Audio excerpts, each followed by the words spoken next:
नमस्कार, आप देख रहे हैं कमोडिटी कॉल्स। मैं हूं मनीषा गुप्ता और बात यहां पर एनर्जी की करेंगे, जहां पर नेचुरल गैस के दाम में उतार चढ़ाव देखने को मिला है।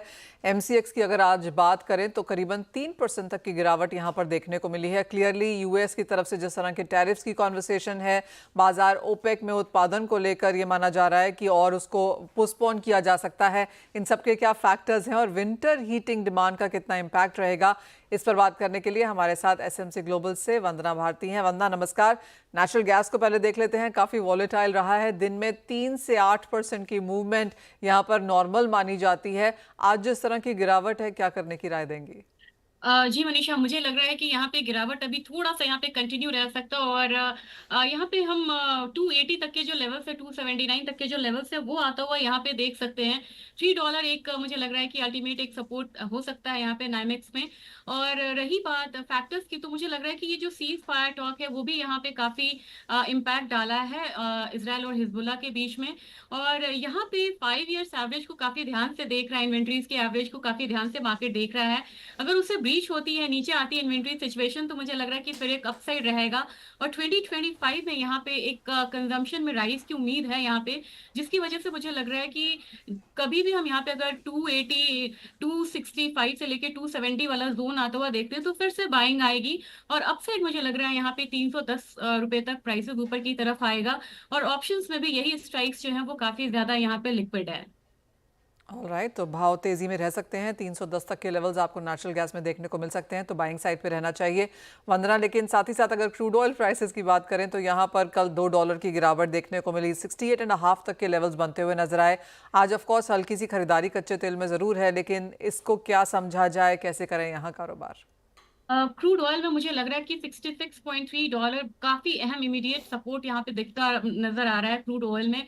और आज के दिन में जीडीपी डेटा यूएस का नेगेटिव है, लेकिन उसको काउंटर कर सकता है क्योंकि इन्वेंट्रीज में मुझे लग रहा है कि ड्रॉप डाउन देखने को मिलेगा। अगला 2 दिन यहाँ पे यूएस में छुट्टी है, थैंक्स गिविंग डे है, तो मुझे लग रहा है कि मार्केट बिल्कुल ही रेंज में अभी यहाँ पे हो सकती है। आज के दिन में लग रहा है कि थोड़ा सा साइड ले जाके यहाँ पे ये कमोडिटी क्लोज कर सकता है, तो अभी भी यहाँ पे बाइंग की फिलहाल फिलहाल सलाह रहेगी। 5850 के करीब यहाँ पे बाइंग की रिकमेंडेशन रहेगी। 5885 का टारगेट होगा, स्टॉप लॉस लगाना होगा 5830 का। और मुझे लग रहा है कि इस लेग ऑफ रैली में एक बार हम 5920 तक आता हुआ देख सकते हैं। तो $71 एक रेजिस्टेंस है और यहाँ पे $66.3 काफी एक नैरो रेंज में ये कमोडिटी फिलहाल ट्रेड कर सकती है। ऑलराइट, तो ये तो बात हुई एनर्जी की, जहां पर ऑयल एंड गैस पर आपको नजर रखनी होगी। लेकिन इसी के साथ वरना अगर आपकी कोई और टॉप ट्रेडिंग स्ट्रैटेजीज हो जहां पर बाजार को नजर रखनी हो, और जैसे कि आपने कहा, ऑफ कोर्स यूएस मार्केट्स के लिए ये ट्रंकेटेड वीक है। थर्सडे को थैंक्सगिविंग हॉलीडे है, फ्राइडे को बाजार जल्दी बंद हो जाएंगे, तो क्लियरली एक चॉपी मूव्स यहां पर यूरोपियन मार्केट्स के बाद शायद देखने को मिलेंगे। उस हालात में आज किस तरह से इवनिंग के सेशन में ट्रेड करना चाहिए? मुझे लग रहा है कि गोल्ड और सिल्वर एक क्लियर बाय दे रहा है यहाँ पे और रिवर्सल देखने को मिल रहा है। खासकर हम लोगों ने 1 लाख से सिल्वर को काफी नीचे आता हुआ देखा, 87,000 तक आता हुआ देखा, तो मुझे लग रहा है कि एक बाउंस यहाँ पे आएगा, बहुत स्ट्रॉन्ग बाउंस नहीं है। सिल्वर में यहाँ पे 88,750 के करीब बाइंग रिकमेंडेशन रहेगी। 88,900 का टारगेट होगा, स्टॉप लॉस लगाना होगा 88,450 का। मुझे लग रहा है कि इस बार सिल्वर एक बार 90,000 के करीब फिलहाल जा सकता है। और वही गोल्ड में मुझे लग रहा है कि यहाँ पे भी एक बाइंग जो है हल्की वो यहाँ पे दिख सकती है। 75,975 के करीब बाइंग रिकमेंडेशन है। 76,300 का यहाँ पे एक टारगेट रहेगा, स्टॉप लॉस लगाना होगा 75,800 का। और गोल्ड में यहाँ पे बाइंग मनीषा मुझे लग रहा है थोड़ी सी लिमिटेड हो सकती है, क्योंकि रिकॉर्ड हाई पे यूएस के मार्केट है और बिटकॉइंस में भी जो स्ट्रॉन्ग रैली है वो कंटिन्यू हो सकती है। साथ ही वंदना, एग्री में क्या देखती हैं आप? क्योंकि यहाँ पर थोड़ा सा लैकलस्टर सा कारोबार है, वॉल्यूम्स भी कुछ खास नहीं है। खरीफ की फसल ऑफ कोर्स बाजार में आ रही है, रबी की बुआई होनी शुरू हो गई है, इंटरनेशनल मार्केट्स यहाँ पर काफ़ी सारे फैक्टर्स वॉच कर रहे हैं। इन सब के बीच में क्या राय देंगी? मेजरली एक बेयरिश ट्रेड मुझे बनता हुआ दिख रहा है। अभी टर्मरिक ने काफी अच्छा एक स्ट्रॉन्ग अपसाइड दिया था। मुझे लग रहा है कि अब यहाँ पे फार्मर्स जो हैं वो स्टॉक रिलीज कर रहे हैं हायर प्राइसेस पे, थोड़ा इसका इम्पैक्ट देखने को मिलेगा। तो 13,450 के करीब यहाँ पे, इनफैक्ट 13,500 के करीब भी यहाँ पे एक सेलिंग रिकमेंडेशन रहेगी। प्राइसेस नीचे 13,250 तक जा सकता है, स्टॉप लॉस लगाना होगा 13,650 का। लेकिन गुआर एक काउंटर है अब जो बिल्कुल रेंज में है और रुका हुआ है, वहां मुझे लग रहा है कि प्राइसेस एक बार गम में मुझे लग रहा है कि ऊपर की तरफ आ सकता है और प्राइसेस को ऊपर हम 10,550 तक आता हुआ देख सकते हैं। तो करंट मार्केट प्राइस जो करीब यहाँ पे 10,300 है, वहां पे भी बाइंग कर सकते हैं। 10,550 का एक टारगेट रखना होगा, स्टॉप लॉस लगाना होगा 10,200 रुपए का।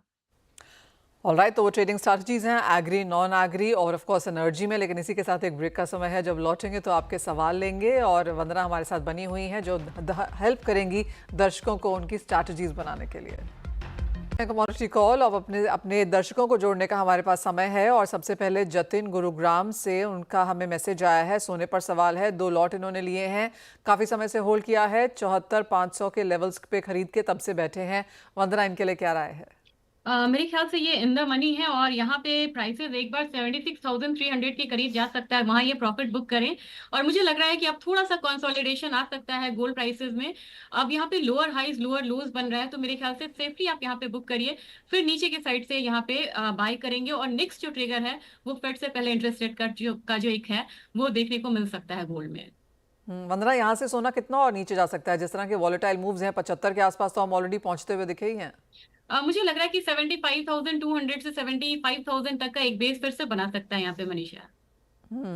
ये मैसेज नरेंद्र जी का है दिल्ली से। इन्होंने चांदी खरीदी है, इनको लगता है 86,620 के लेवल्स पे इन्होंने जो चांदी ली है। ये जानना चाहते हैं कि कब तक भाव यहाँ पर वापस लाख तक आएंगे और कब तक इन्हें होल्ड करना चाहिए।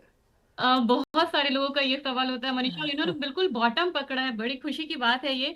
मुझे लग रहा है कि अब यहाँ पे सिल्वर में 1 लाख का मूव देखने के लिए आपको वेट करना होगा, और ये फर्स्ट क्वार्टर ऑफ 2025 हम आता हुआ देख सकते हैं। क्योंकि गोल्ड हो या सिल्वर हो, अगर आप सीजनैलिटी चार्ट को रेफर करेंगे तो यहाँ पे आप देखेंगे कि दिसंबर और जनवरी में हम थोड़ा सा डाउन साइड देखते हैं, और फिर से एक बार जब इंडस्ट्रियल डिमांड शुरू होगा, जब चीजें स्टेबल होंगी, तो मुझे लग रहा है कि हो सकता है कि हम फरवरी से मार्च में वो लेवल्स आता हुआ फिर से देखें। ऑलराइट, तो अपनी पोजीशंस एब्सोल्युटली होल्ड करनी है, आगे जाके तेजी देखने को मिल सकती है और सोना चांदी यहाँ पर बैक इन फेवर आता हुआ नजर आएंगे। वंदना, बहुत शुक्रिया साथ जोड़ने के लिए, दर्शकों की मदद भी करने के लिए। बल इसी के साथ एक ब्रेक का समय है, लौटेंगे तो लेकर आएंगे आवाज समाचार।